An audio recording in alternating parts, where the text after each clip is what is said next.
right? Let's dig into some problems. What are some of the problems you've had? So the biggest problem was a tenant that stopped paying me. And Pre-COVID or? It was during COVID. Okay. Like kind of during, after, and it was a good and bad problem. So there's always a silver lining. And you can't, like, you know what I mean? Like, I think the saying goes like, why, you know, if you're in hell, why stop the journey there? So you got to keep walking, right? So it's like, I'm never going to, I've never heard that. Me neither, but I like it. Would you come up with? Would you come? You made that up, right? What is that? Yeah, but it's true though, right? Just keep, yeah. Like, why am I going to, you know, I can bitch and moan about a lot of things that have happened in my life, but like, what's the point, right? Like, it's rather focus on the solution. Right?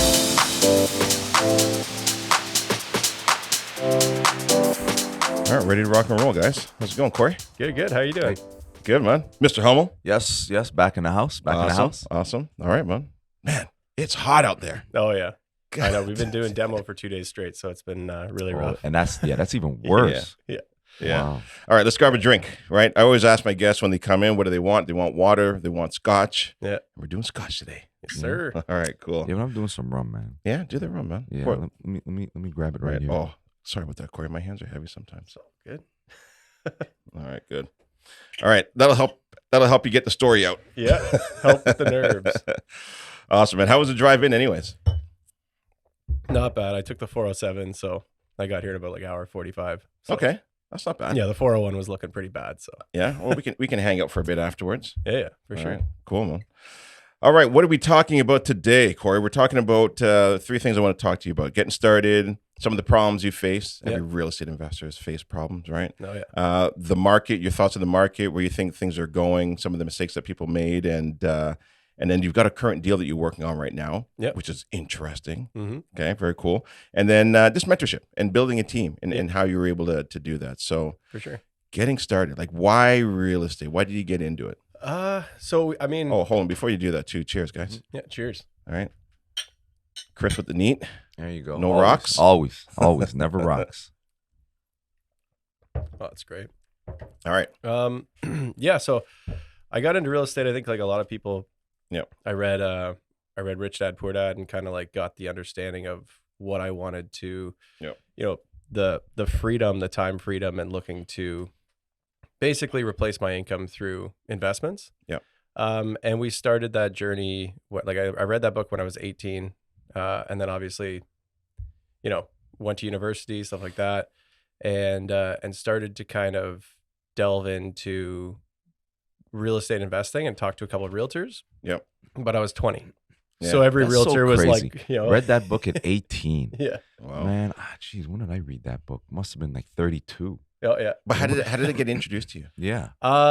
It was, I like had a friend that was in like a network marketing thing. So Okay. then that was like a book they made you read, and then so MLM. he gave it to me. MLM. Yeah. Really? Yeah. Made you read. It was Rich like Dad the Poor one Dad. benefit of the MLM. I guess to you, right? Like, Yeah. It's like, you know what I mean? But you know what though?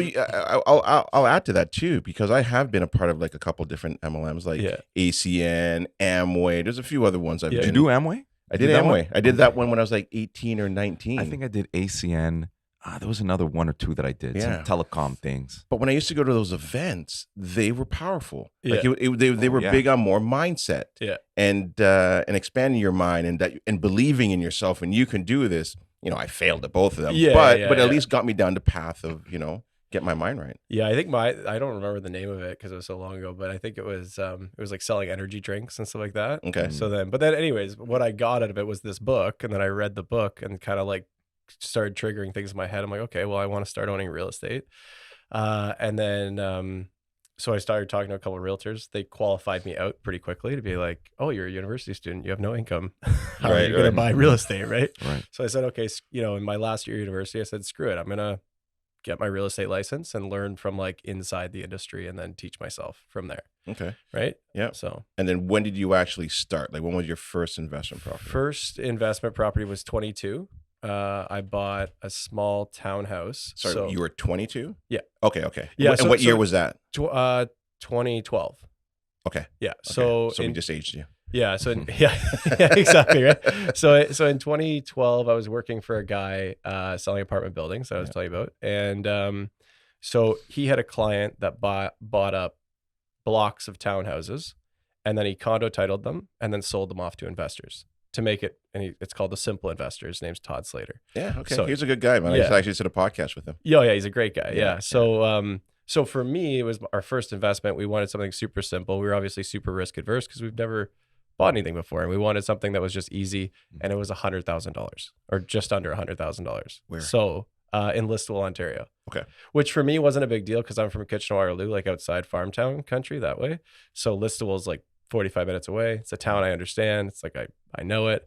I'm not too worried about it. And we bought it with $20,000, and we actually, because I was just in sales, and like if you're ever a self-employed person trying to get a mortgage, it's tough. So my wife got qualified on it working at Lululemon, Okay. and we brought 20 grand in to purchase it, and that's how we bought it. Right. Did it cash flow from day one?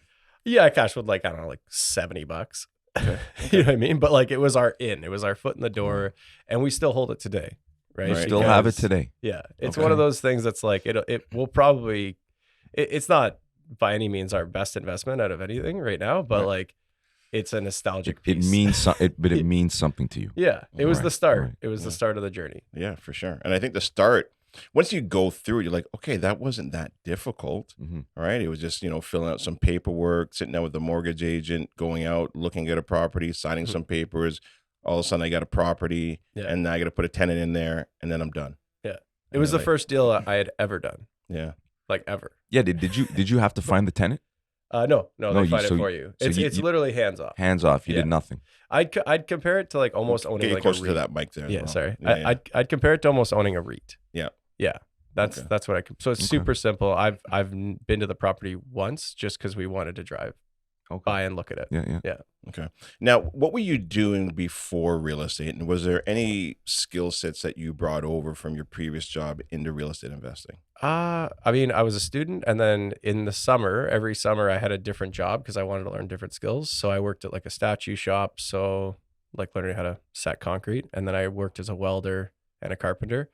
And both those, all of those skills in some ways have transferred because I do a lot of different things. So every house, I'm not afraid to do, like learn different things. So I've learned how to tile, I've learned how to lay floors and certain like things like that. And now I'm just getting pickier and pickier at what I do. And I have to justify it by saying, okay, if I'm going to sub this out, that's great because it'll save me time. But if I can save enough money doing it myself, I'll do it myself. So Okay. tiling, I do a lot myself because we ended up saving a lot of money. Plus I enjoy it. Yeah, there's something to be said about that as well, too. Like, as Yeah. long as you're doing something that you enjoy, because a lot of times, you get caught up in reading some of these books and like, okay, well, you've got to outsource this and you've got to outsource that and Yeah. you got to outsource everything. But I think if there's parts of the job that you enjoy doing, then I think you continue to do that because now you're having fun and, Yeah. and it doesn't feel like work. Well, and I'd say this too, like you get a massive amount of fulfillment by building something and looking at your end product. I don't get the same fulfillment if I hire a guy to do the tiling. But if I go in and tiled it, I'm like, oh man, I'm the best. Look at my tile job. And my wife comes, I'm like, look at this. It looks so good. Right? Like that's true. so there's a level of fulfillment and happiness that I get from it that I don't think I'll sub out certain things because it's fun. Right? Right. Like if you sub out everything in your life, what are you doing?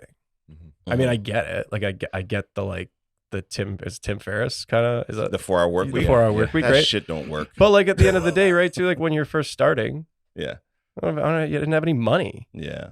So Yeah. how am I gonna like sub out everything when you have no money? Yeah, listen. I shouldn't say that. It can work, but man, it takes a long time to get to that. You got to build a team. Like to think that you can just build a business with 4 hours a week. Mhm.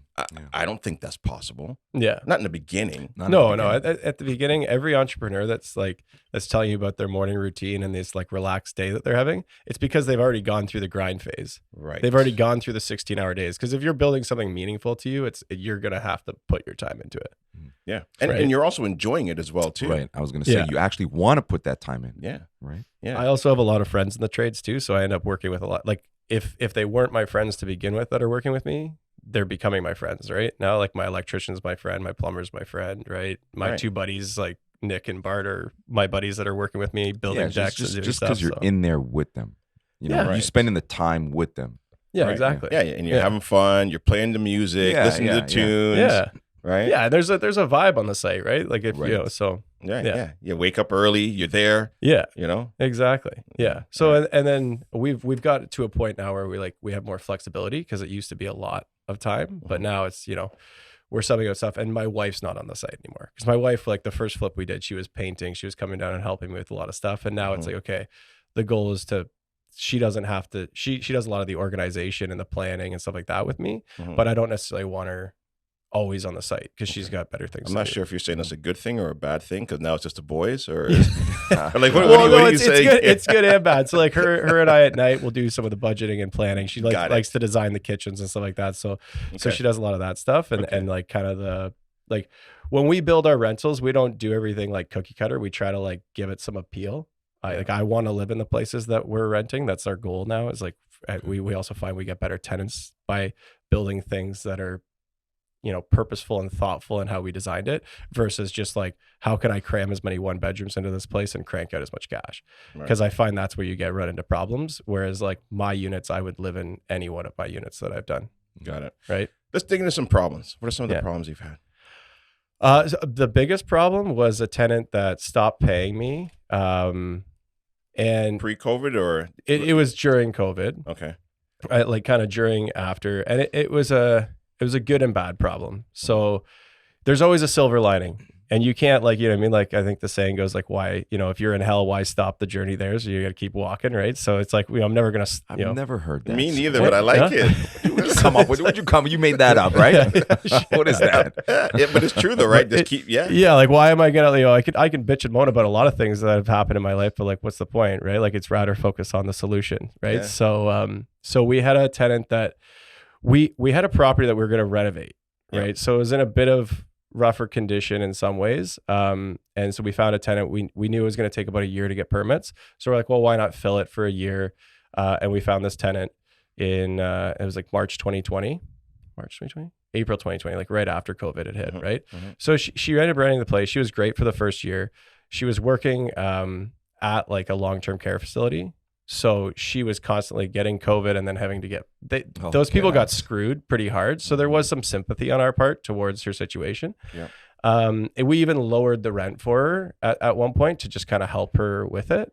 And then it was about 2 or 3 months before she left that she kind of stopped paying. Yep. And then she did a midnight run on us.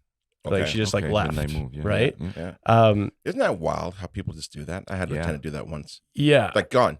Yeah. Like, where are you? Yeah, So exactly. Weird. Yeah. And then there was a time somewhere in that time when she left on us that, because she was still there, like her stuff was still there, that, so we got a call from the city at like 8:30 in the morning saying your building permit's ready. And then we got another call from the city at 4:30 in the afternoon, like right before they go home, saying your neighbor just called and there's ice on your windows and there's a waterfall in your house. And we're like, that's like a call you never want to get. I turned white. It was January. Oh, I see. So there's like water in the water house. pouring in our house. And I didn't Okay. understand it. I'm like, well, I don't understand. Like, what do you mean? Like, no, there's okay. there's water coming in your house. I'm like, okay. So I dropped what we were doing. I sprinted over there. And the city called to tell you that? Because the neighbor, they wouldn't give my number to the neighbor. Oh, So the right, neighbor called right. them and then they called me. So I ran over there and found basically a 1/2-inch pipe that had burst for some reason. I guess something had tripped and the power went off. Mm-hmm. And then the the boiler. So the boiler stopped working. It caused the line to freeze and burst. And then we had a 1/2-inch water pipe. So that water must have Just been off. For a bit. spewing water into our house. So we had about 6 inches of water in the basement. And I had no power. So, and it was a Friday. So It's always, I right? called always. I called Electra. I called everybody I could to be like, called my electrician saying, hey, like, how do I get this power back on? Couldn't get the power back on for some reason for the whole weekend. Despite it being an emergency, people didn't consider it an emergency. And and then we went through the insurance. The insurance did give us a payout. They gave me a heart attack though, because I called them at 9:30 in the morning and they said, oh, your policy doesn't cover that. You have some sort of commercial policy. Oh, no. And then they called me back they're always trying to weasel. I was like, and also if you, it was, when was it? It was January 2022. So the market was correcting, like the stock market was correcting. And we were just like, it was a bad day. Like it was one of those days you just like cover your head with the sheets and you're like what the fuck is going on, right? So anyways, they called me back at 12:30 that day and told me, oh, sorry, Cory, it was a back end mistake on our part. You are covered. Your insurance does cover this because this is clearly like an insurance claim. Yeah. And we just wanted to give you a heart attack. See if you die. Yeah, right. And then we didn't have to pull you out. Exactly, right. So we got it all sorted. We did go through the insurance claim. And that was where I kind of learned quite a bit with how you want to do it, how you want to deal with the insurance company. So we took the payout, but then you can also negotiate things as you go. So that was pretty much my job that year, was literally, aside from selling real estate, was renovating that house and negotiating with the insurance company on things that they should still cover. Okay. So which they, that was the silver lining. It was the fact that part of our renovation that we were going to do anyways was partially covered by that. So this property, just to come back, this property was going to be single family? It was going to be two units? No, we were going to turn into 2 units. Okay. And to give you perspective, like this was the biggest project I had bitten off personally. Like I had underpinned houses before in Toronto for other people and stuff like that. Be an underpin. But this one I had to do even more. So we underpinned this house because the basement was about 6 feet and we wanted to get to 8 feet. So we underpinned it 2 feet. But then the foundation was so bad that when I did this with my hand, like it would crumble. Like really? So what I did was I ended up I brought in the first engineer I brought in didn't even want to touch the project. So I had to bring in a commercial engineer, and then him and I worked through it, and I didn't even get any quotes from companies because I knew it was going to be like $200,000-$300,000 just for the concrete work. Right. So what I did was I took it on myself. So I'm like, I didn't underpin it. I knew how to underpin it. And so I started with the underpinning, and then I just followed his drawings and had a couple consultations with the engineer on how to build the wall that he wanted me to do. So we poured a 4-inch wall attached to the existing foundation inside the house. Okay. So like a bench. So we benched. So we dug down 2 feet and benched out 4 inches with the underpin, and then off that we ran rebar. And then there was 3-inch channels running up every 4 feet to the joists that were technically supporting those. And then we had rebar running this way every 16 inches and rebar running down, and then also running into the existing foundation. Gotcha. And then I had to form it in 2 sets. So I did all the underpinning, which was 4 different pours. And then I had to frame the bottom 4 feet, poured that. And then I had to do the top 4 feet. And the top 4 feet was the most difficult because I had to pour it from the main floor. So I had to cut. On the first floor, I had to cut the subfloor all around, and I had a 2-inch pump pumping concrete in, and I had a guy beside me helping me with that, and another guy in the basement yelling to tell me if there was a blowout because I'm doing this blind. I can't see. Yeah. And we had it buttressed up. And then the whole self-leveling concrete and all, right? No, I had a vibrator. So we had a vibrator that we were using to vibrate it down and flatten it out. We only had one part where it was kind of like that, and we just fixed it. Yeah, interesting. So you like that stuff, though. You kind of get your hands dirty. You're in there. I really do like it, honestly. Yeah. And it's we've had some funny stories with laborers and stuff like that. And like some of these laborers, the guys that were helping me, you kind of like do Kijiji hires and stuff like that. And you're like, oh yeah, like come in for a day. We'll test you out. Right. So when we were doing the pour the one day, I had 2 guys and we were doing a Saturday pour for the underpins, and underpinning is a real bugger because you have to so basically I was taking a wheelbarrow of concrete, bringing it over the wall into the doorway, dumping it to another wheelbarrow. And so I needed somebody down there that can hold the wheelbarrow. So what happened was on the Friday after we finished digging, I go, hey guys, tomorrow's Saturday. We start at 8 a.m. You just please, if you're not going to come or you're going to screw me, just tell me now so I can prepare and get another guy, right? These guys have been working with me for like at this point like 3 months. So like I knew like they had some issues and stuff like that, but like whatever, they were fine. Anyways, the one guy doesn't show up. I'm calling him. It's 8 a.m. I'm calling him. I have concrete, so I have to pour it. Like there's no stopping. And so I call him. He's not answering. I knew where Land and my other guy lived, so I called Adri and I go, Adri, I need you to come in. So my wife, Adriana, and so she came in to help. But I love her, but she can't take a whole wheelbarrow full of concrete, right? Like so. What ended up happening was I ended up going to Landon's house, grabbing him. He was not hungover, still drunk. Right. And then so what I ended up having to do while I was waiting for him to get over and get himself like awake was I poured the concrete, I dump it to Adri. Adri could at least hold the wheelbarrow, and then I jump down 3 feet, move the wheelbarrow, pour it into one of the pins, right? So these are the stories. This is like But this is what I'm going to tell my kids, right? Right. But you enjoy that stuff. Some people enjoy it, some people don't. But I mean, that's the part of real estate investing, right? It also gives you like a feeling of like, okay, like I have the grit to be able to pull this stuff off. Right. And now if you do want to outsource it, at least now you understand when you're going through the hiring process of building out your team, some of the things that's involved and what can cause delays and issues and all of that, right? Yeah, so you just know. You got that perspective now. Exactly. And it makes it so much easier to hire people, right? And you can justify paying somebody $5-10 more an hour. Exactly. Because it costs you more not having people show you up. Understand it. Yeah.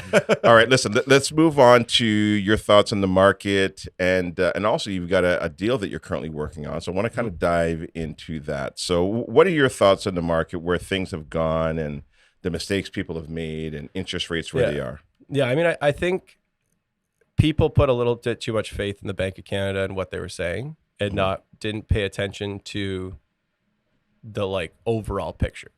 Because to me, like I think a lot of people double down when everybody else was super hot on the market, which what I've learned is do the opposite of what everybody else is doing.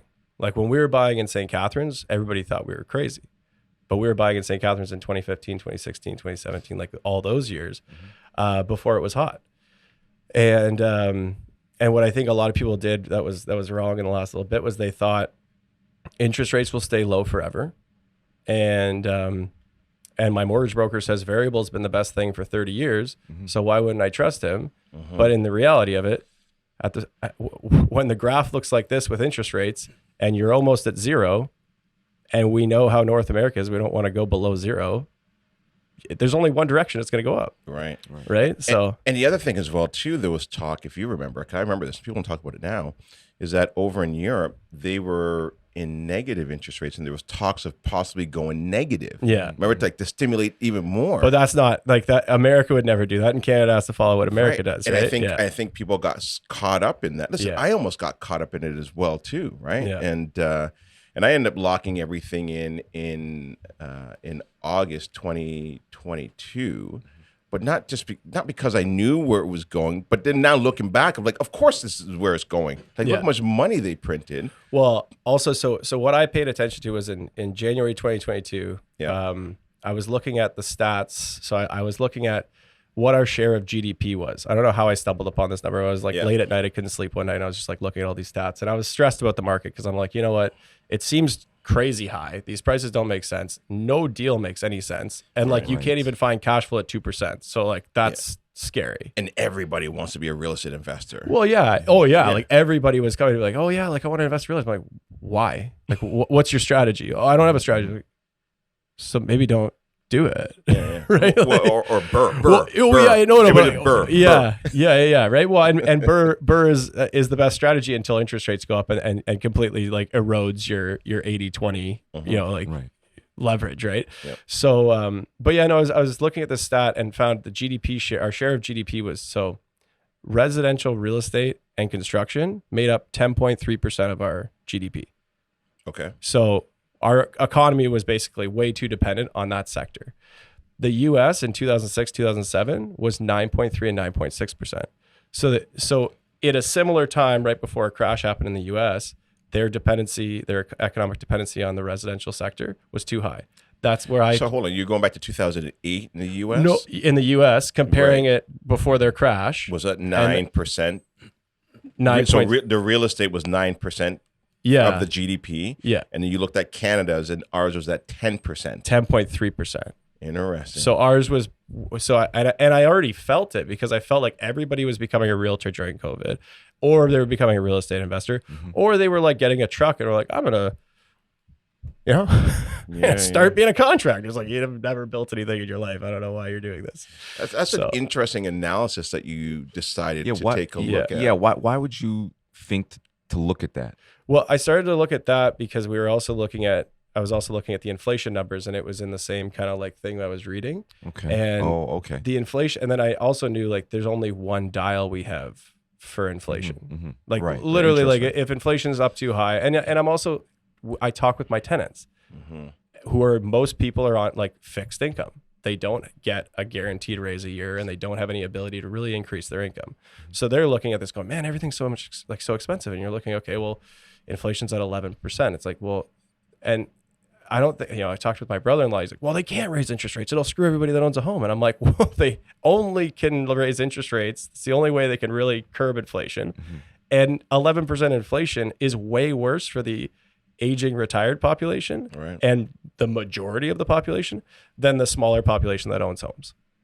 Like, because there's a lot of people that are on fixed income. So then what did you do in regards to variable or fixed? And then when did you lock in, or have you always locked in? So What's your we've strategy? always been fixed rate. Interesting. I've always been fixed rate. But I mean, to be fair, I've been investing during a time where fixed rates were always under 4. So it wasn't really like, I mean, I wasn't risking much. It's like, oh, I didn't make an extra $200 in cash flow because I could have gone with variable, but the risk like the reward, I guess, outweighed the risk for me when I looked at fixed rates. Because my thought was, I know for 5 years, I'm a planner, right? So when I'm doing my numbers, I go, okay, well, I know for 5 years, I'm going to get this amount of cash flow. I'm going to get this much more mortgage pay down. And these are my expenses. So I don't have any real risk. I know exactly what's going to happen for the next 5 years, minus like, somebody not paying me rent or whatever. It sounds like you're just being practical and you're not being greedy. Exactly. Well, exactly. Because I mean, at a certain point when you're splitting hairs between like a quarter point or like a half point, right? Like, there was one house where I still had a 3% mortgage and maybe somebody had a variable at like 2 or 2.5. But like really like on the mortgages I had, that are like $150,000, $200,000. It wasn't that big of a deal. Did you do any 10-year? I was looking at a 10-year. I'm jealous of the No. Because a 10-year was like 3 something. I don't remember exactly what it was. I'm like, this is great. Yeah, you know what the problem I think with the fixed rate for a lot of people is the thought process that at some point they might sell, they might refinance, they might want to do something else. Yes. And the variable, the appeal of the variable is just options. Yeah. Right? Honestly, that's what it is. Otherwise, I think everybody would just, fix their rates. Like you said, splitting hairs between, like a 0.5, 0.25, who cares? But if you somehow or other are thinking that things are going to change, that I might want those options, right? Because that's the variable rate, right? 3 months worth of interest. That's it. Right. Whereas the danger of the fixed rate is, whoa, you're going to have an interest differential. You're going to pay a hefty fee to break your mortgage. And I think that's all that it is. Yeah.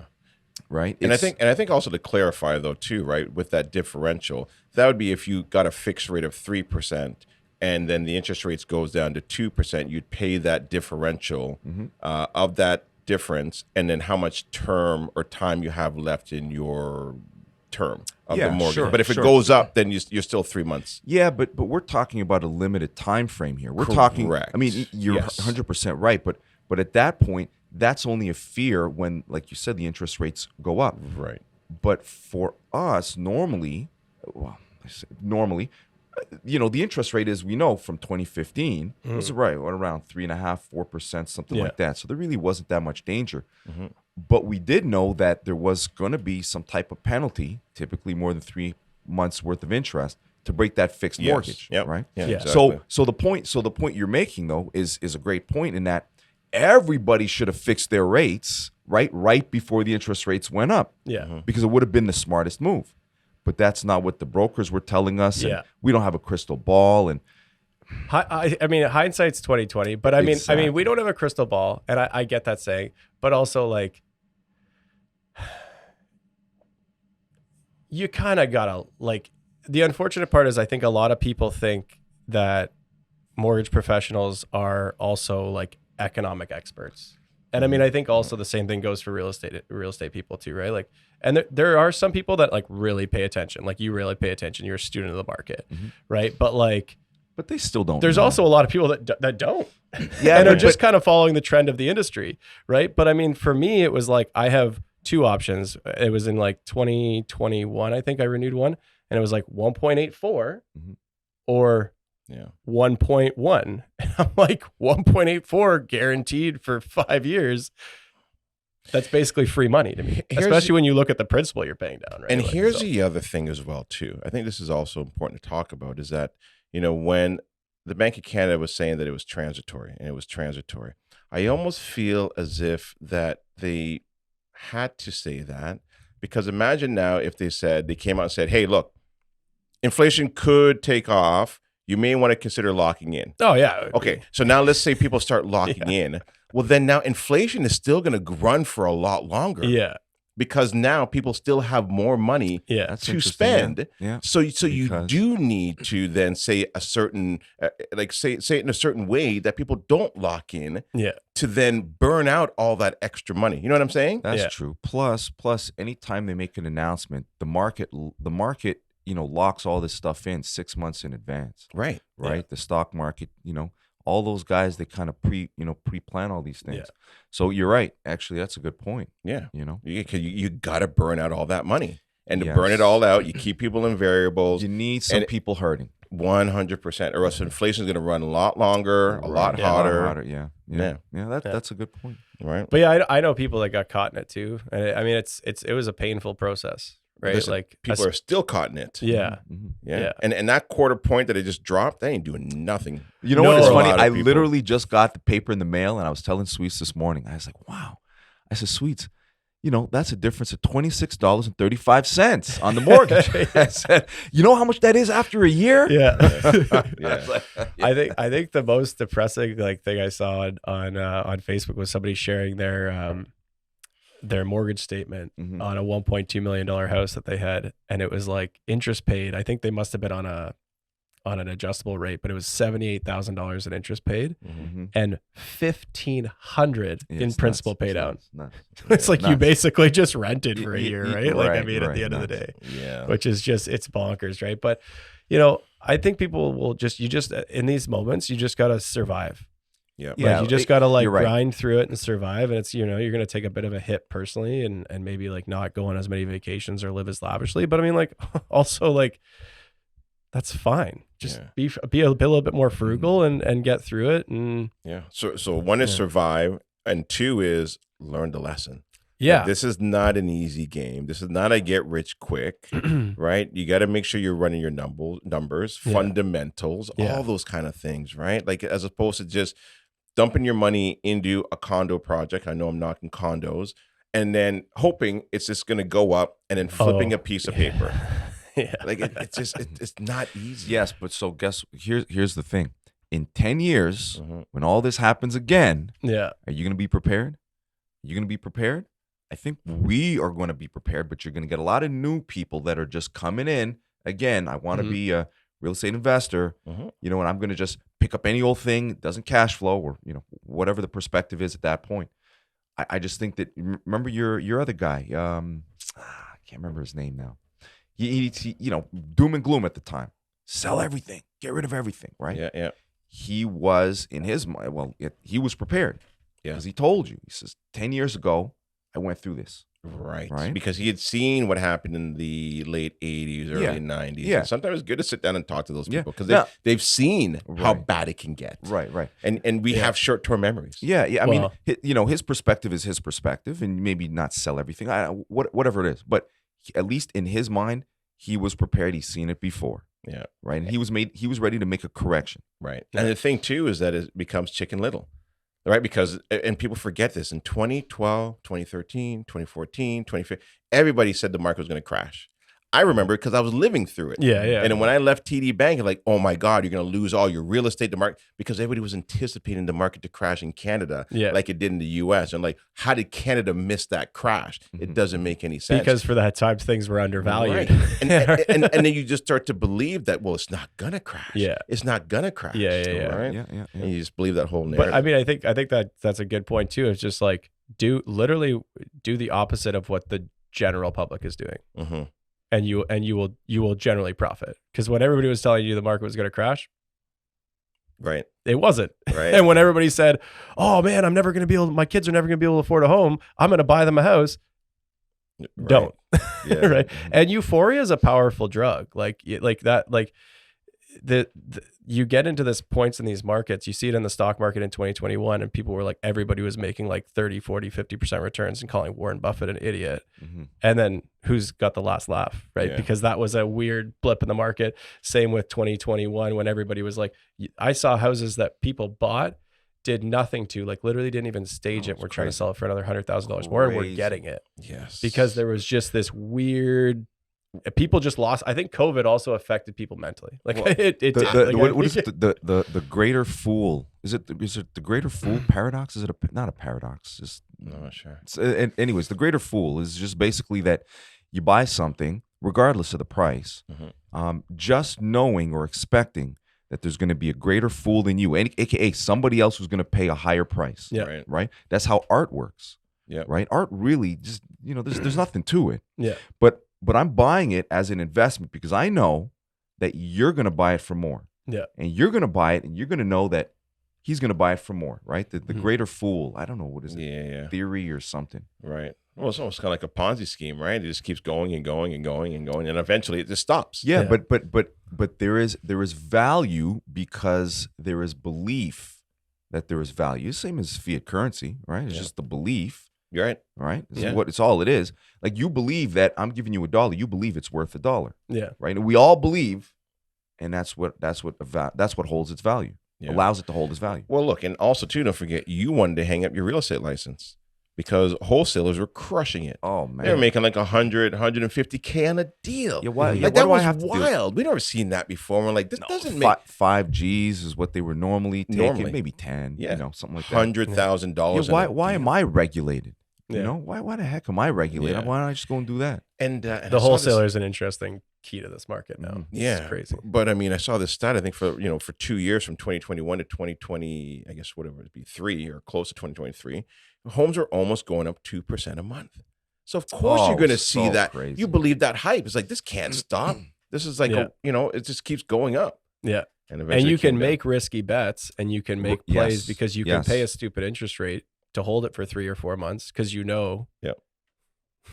getting a bigger and bigger bump, right? Yeah, for sure. Yeah. Listen, I want to move on to one of your latest deals. Yeah. We could talk about that stuff Yeah, forever. I love that stuff. But yeah, what are you working on right now? Yeah, so we recently just picked up two side-by-side semi-detached on one title. So it's a side-by-side duplex in Welland. Okay. Yeah, so on Dorothy Street, so kind of downtown, but on the right, like on the good side On the good of side. downtown. Good side of the track. Honestly, it was funny because when I first went to see it, I was like, I'm not sure, like this area. And like, honestly, we've been really, really picky with what we haven't bought anything since 2021. You familiar with Welland?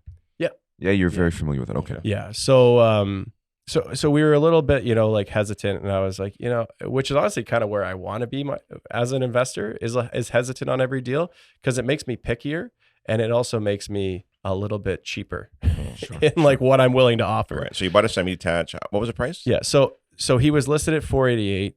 He dropped it to 459, and that's actually, so I saw it when it was at 488. I called him. He's like, I'm not flexible. I'm like, okay. And then he dropped it to 459. And that's when I said, told my wife, I've been up for like 2 days thinking about this property, not be able to stop thinking about it because I ran the numbers. I'm like, even at 488, I'd make money on it.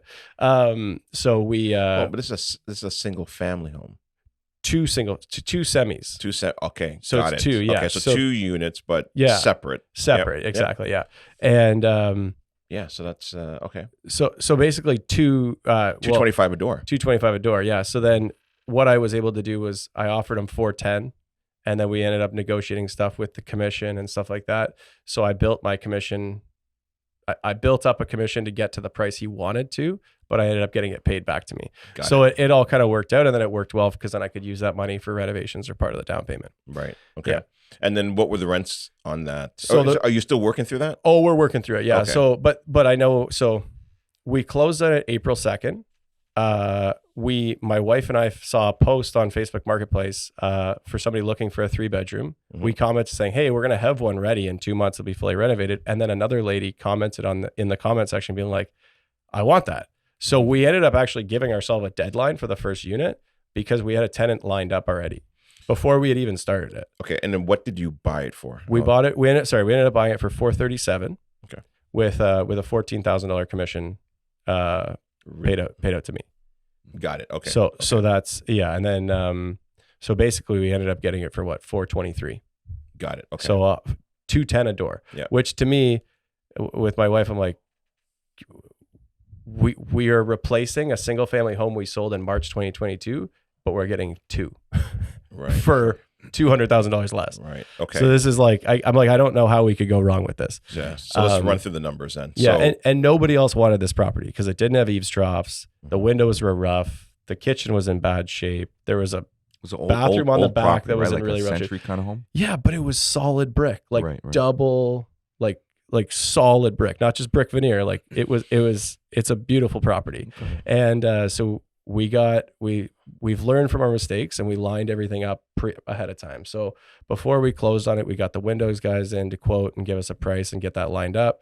We got the electrician walking through before we had even closed on it. And we got the property vacant and we started renovating the first side like right away. And then because our goal was, let's get the first side done immediately, get it rented. That's going to cover the mortgage. And then we have some time to fine tune the other side. got it. Okay. Yeah. And then, so what did it cost you to renovate, or have you renovated the first unit yet? Yeah, Or? yeah, Okay. it's all done and the tenant's already in. Okay. So what were the costs on that first unit and what are the rents that you're getting? So the cost of that renovation was, it's tough because I'm including the windows for the whole house and the eaves troughs for the whole house, but about $90,000. If I take the windows and that stuff out, the actual cosmetic reno for the inside with the new deck and the new porch, Okay. it was like closer to 65. Mm-hmm. But that's like 2 new bathrooms, new kitchen, Okay. drywall, paint. Okay, well that sounds like about also right. 265. So then now you're about what, 275 a door for that door? Yeah. Approx. Okay, cool. Yeah. And then what are you getting for rent? 2,000 plus bills, like all bills. Okay. So that was what we looked at. We looked at Yep. going, okay, well, we could sever these into 2 units. I've found in the Niagara region, you get a better quality tenant with a 3-bedroom than you do if you're trying to fill 1 bedrooms and 2 bedrooms. It's how it works. I just have found that we get way better quality tenants with the bigger units we have than the smaller units.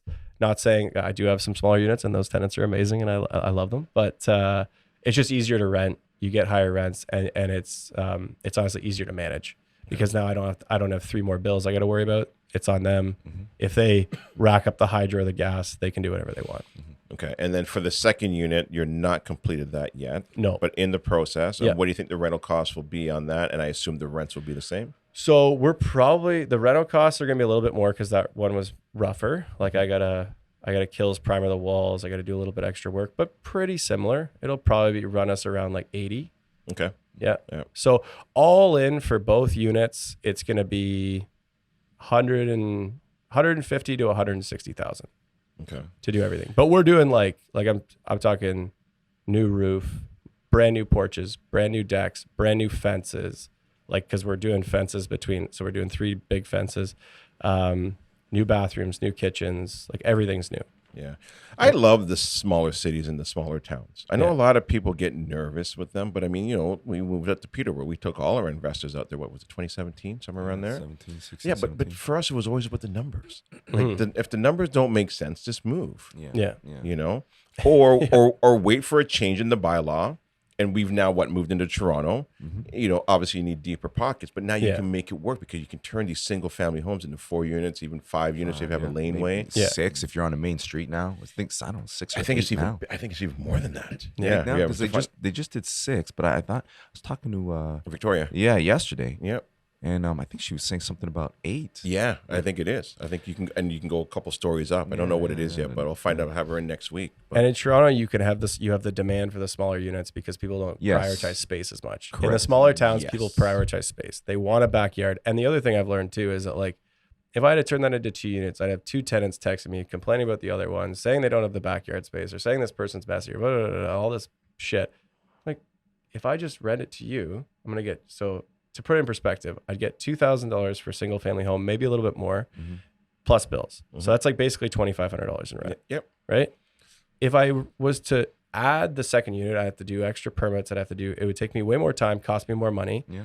And I'd be getting 1,400 and 1,400 or 15 and 15 at best case scenario. So I'm getting $500 more, but I probably spent another $50,000 on each unit. And you get more headaches. And I got more headaches. Yeah. More doors, More time. Like, so like, you know what I mean? Like, you got to kind of like, I think people also obsess about the number of doors you have and the number of investment properties you have, like, especially in this industry. All Like, the we're just like, time. oh, I got 100 doors. It's like, okay, but like, how many do you own? Well, I have 15 partners. It's like, well, you don't own shit. Like, Right. you know what I mean? Like, and you answer to everybody else. I'm like, the only person I answer to is my wife. Like, you know what I mean? So, Let me tell you something. I'll share this with you. You know what my favorite investment was? Single family homes. Beautiful easy, homes, easy. beautiful neighborhoods. That's exactly how we started. Easy. Beautiful homes, beautiful neighborhoods. Yeah. I Yeah. love them. Yeah. Simple, easy. Yeah. You know what? You got a Set it, family in forget there. it. Set it, forget it. Done. Yeah. Yeah. No utility bills. It's so easy. Yes. yeah. You only have insurance and taxes, who- right? who- Like, listen, in all reality, who really wants those phone calls? Yeah, you don't. Yeah. And that was the whole, our slogan was be an investor, not a landlord. yeah. That was the whole thing. Because who wants to be, nobody wakes up and says, fuck, I want to be a landlord today. Yeah. Who says that? Nobody. Yeah. They want to be an investor. Yeah. Yeah, because of what comes along with it. You know, Right. cash flow. Well, potentially, right? Cash flow. Yep. Mhm. Well, for us, anyways, the cash flow. Yep. For a lot of these other guys out there, Yeah. Yeah. you get the appreciation, you get the pay down, and you know all of that stuff. Yep. But yeah, I could do without the phone calls. Yeah. Yeah. And that was why we started the whole thing, was like to help the mom and pop, shop, kind of to help them buy one, maybe two investment properties, and that's it. These guys, you know what I mean? Like, it wasn't like, oh, I want to take over the world. That's not who our clients were. But you know what though? I think that's why condos are so appealing. Yes. Right? Yes, you don't have the cash flow. And in this case right now, condos really aren't, the best thing going. But the appeal is very much set Simple. and forget it. Simple. No phone calls. Exactly. Right? Yeah, for sure. All right, last topic here: mentorship and building a team. Yeah. So, who was your mentors? What have you learned over the years? Yeah. And are you building a team or partners to help you out? Yeah. So I mean, my mentors were probably, I have two main guys that mentored me a lot. I had James Roy at Royal LePage. He taught me about, he basically did one thing that was super key, was he told me to go talk to the building owners that I'd be selling to and getting properties for. I just sit down with them and just ask them what their strategy is and how they got to where they are. And I was 22 talking to some of the wealthiest guys in Toronto that own these apartment buildings.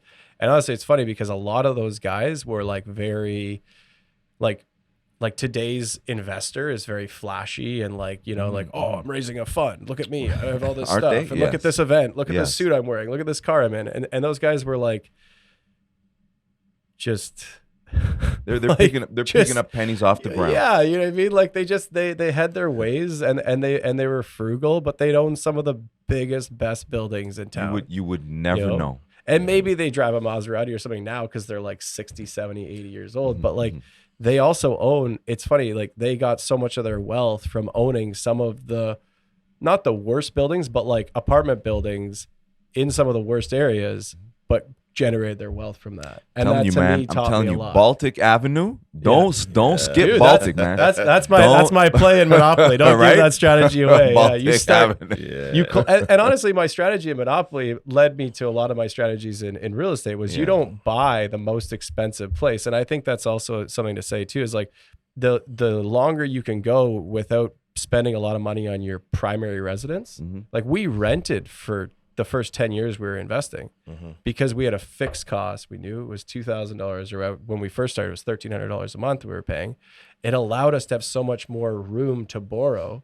When we finally did end up buying our house in 2021, like, fuck, man, the bank doesn't want to loan me money anymore because I have this big mortgage. It's like, okay. So that took a while. We got that all sorted because we put a unit in our basement and stuff like that to kind of help offset the numbers, and now we're in a good position to expand again. But yeah, I mean, that would be my advice through those guys was, buy the cheap things that are going to make you really good cash flow. Don't get into an ego war with yourself of like, I need to look like this or I need to keep up with the Joneses. Keep your own personal life very small and frugal. And indulge and enjoy a little bit, but keep your house and stuff like that. Like you can live in a smaller house and you can live in a cheaper house, that is for sure. And put all your money into assets that are going to make you money and set you free. Yeah. Like that's That's the biggest thing I've and learned. keep strict accounts. Yeah. Yeah. And don't like combine the two. You know what I mean? Right. Like, don't steal from your rental properties to pay for your lifestyle, because that's a recipe for disaster too, right? So and then the other guy I learned from was Brad Lonsbury, who's a serial entrepreneur, and he got me on houses, flipping houses and stuff like that, and learning from those guys. So basically what I did when I was 23 to pretty much 28, I think, was basically sold properties with him, and then also worked on the sites. And he was like, just shadow, like you're like basically a laborer, but I was a laborer who had my eyes open and was paying attention to all these different trades, watching the electricians, asking them questions, asking the plumbers questions. So I knew how to build a house from the ground up, and I knew how the trades operated and how they did their job and how to do things properly, so that I knew when I was starting to do my other projects how not to get screwed over by trades. Because that's the other thing a lot of people don't know, and a lot of consumers are unaware of how things are supposed to be done in the order of operations, that they don't know how to run a project properly. So then they have to rely on a general contractor, and the general contractor, people make the mistake of always choosing the cheapest guy or whatever, and then they don't realize that they're getting screwed right before it's too late. Well, there's a whole saying behind it as well too. If you think it's expensive to hire a good contractor, wait until you hire a non-professional, right? Because then now that professional has to come in and fix all the mistakes that non-professional screwed up. Which the irony is actually is that a lot of real estate investors I've found, because I've talked with a lot of them too, like are generally the cheapest. Like your end user client is going to pay way more to a contractor than an investor will, because the investor has, okay, I have $15,000 for this project. It's like, well, it's a $30,000 project, but I have $15,000. It's like, okay, well, I don't know what to tell you. Like, I can't allocate that. You know what I mean? So yeah. And then what about your team? Are you kind of building out a team? Yeah. And would this team be like on your team, or are they more partners? Yeah. So generally what I found is like employees are tough. Like actual employees are tough because they tend to be expensive, and you have to have a lot of overhead and a lot of taxes associated with it. Yep. So generally what I do is I try to find strategic partners in stuff like, like my electrician who's going to invoice me separately, or even my buddies are self-employed who are like, building my decks and stuff like that, or helping me that way. They just invoice me and they have their own business, and it works out better that way, because then I'm not holding them up from other jobs, but then they're, because I am friends with a lot of these guys, they're gonna work with me and prioritize my jobs in a way, because I have a good relationship with them now. And because they know I'm going to be calling them, if not at least once a year, 2 or 3 times a year for different projects. And so that leads to them giving me loyalty and stuff like that. I think if you're hiring them as employees, right? For example, you got to have some pretty good scale. Yeah. Right? You got to have these guys, constantly working, right? Yeah. So hiring your guys is to build the deck, maybe 1, 2, 3 jobs in the year. Yeah. And then like you said, they invoice you separately through their companies. Yeah. That makes sense. Yeah. So that's what I found. And then I have a good lawyer. And the biggest thing that I've gotten now is an amazing accountant. Like he's like, we do a lot of the bookkeeping ourselves, which I think eventually we'll shell off, but I actually like math. So I kind of like doing it and finding strategic ways to write things off. But he just enlightened me on, like, so I had an accountant for a while who would just do stuff for me. But, this guy I sat down with and I started reading off like what I want to do and strategies I want to do. And he was like, okay, well, you're right, but you can do it this way and it'll be better. And that was when I was like, okay, you're my guy. And speaking of paying guys what they're worth, like, I mean, I probably pay $1,100, $1,200 for a filing in a year, but he's saved us he's worth it. Easily $200,000. I can't agree with you more. We've got a great accountant. We've been using him for like many, many years now. And there are so many incredible tax strategies that he's done for us where I could stay up all night and watch YouTube videos and never figure it out. Or think about it, but not be sure. Right. Exactly. Yeah. And so, yes, it is expensive. There's no doubt about it, but he saved me so much money. Yeah. Like, and the strategies that he comes up with, I'm like, I would have never figured this out. Yeah. You know, and Yeah. and it's definitely worth it. And then the bookkeeping, like you're saying, yeah, we keep that in-house still. Yeah. You know, we obviously have somebody that goes through all the numbers at the end. Yeah. But it's keep strict accounts. Well, all right. Yeah. So let me ask you this: because of the bookkeeping, I mean, I'll do the same thing, Mhm. right? But you mentioned bookkeeping. Is there a software that you guys are using, or is it basically just Excel spreadsheets? It's like Excel. Yeah. Excel? Yeah, we started off with Excel, but we use a software. We Yeah. use like a property management software. No, sorry. So for our properties, I do use Excel. Yeah. And then for everything else that comes in off the credit cards, off debit, off everything else, then we use a software for that. What software? You gotta ask Darlene. I'm not sure. Yeah, because listen, I've been looking for a long time for some type of property management software where, you know, like QuickBooks, right? I use QuickBooks for Yep. the accounting for the most part, but QuickBooks isn't really the best way to have to manage your properties, the accounting for your properties per se, right? Yeah. So, but there must be some really good software out there. A lot of it is more US based though. Yeah. So that's why I Yeah. was asking you. There- Have you started looking up any of that software? There are some good ones. My buddy runs a property management company in Thunder Bay. I can't remember I'll get it for you. I can't remember the company that he uses, but it's tough though, because when you have under a certain number of properties, Yeah, it kind of Excel seems spreadsheet. expensive for Yes. it because but then if you're a property manager who's managing hundreds and 200 multiple hundreds of units, then it's But I'm thinking fine. about those softwares. They will file the end forms, right? You can have all that. Sometimes tenants ask you for receipts, Yeah. right? So you can just flip Yeah. them that one by email. Yeah. It keeps all of your accounting, all of your books through your bank account, right? Yeah. There's His- just His even has an ability in the portal for the tenant to sign in and do maintenance requests. So that's certain things like that is nice versus getting a text message at an inopportune time when you're at dinner and be like, absolutely. Yeah. All right, guys, listen, we are over time, but No way. yeah, we're always over time. No man. way. But anyways, crazy. Cory, thank you very much for coming in. Thanks for sharing your story. I appreciate it and your journey. Yeah, thanks for having me. I think people will enjoy this one. Any last words of advice? And then what's the best way for people to get a hold of you if they want to learn more about where you're investing and the areas, right? And getting that cash flow. Yeah. My best piece of advice, I think, for anyone is just looking to better their life, but doesn't really have a full foothold on real estate is start with house hacking. Start with buying a duplex or a triplex if you can afford it and live in one unit and rent it out and just feel how that feels to have somebody else helping you pay the bills. That to me, once you see that and feel that and learn that, you're never going to go back. You're going to always want it, right? Even for us, when we bought our house, we didn't have the basement finished. We put a unit in there and now I feel way better. I can just take a breath because I'm like, okay, I know the basement's helping to contribute to this. It sucks to pay for bills yourself. Yeah, for sure. Right? So that's the biggest thing I want. If anybody can take one thing away is just look at house hacking. That's the biggest thing. Yeah, great advice. And it gets them into the market, and it's not going to be their forever home. Exactly. And then they move on, and now they have an investment property that they can keep for the rest of their lives, or whenever, and give it to pass it on to their kids. Yeah, don't be afraid to look a little smaller on social media to live a bigger life outside of that. Right? Awesome. Good advice. Good advice. And if anybody wants to get a hold of you, how do they do that? Probably either get my phone number or at Cory Matthews Realtor on Instagram and just send me a message and I'll hit you up. Awesome. Yeah. Chris, Nice. thanks for sitting in, brother. All right. All right, man. It was good. Thank Awesome. you. All right, Thanks, guys. guys.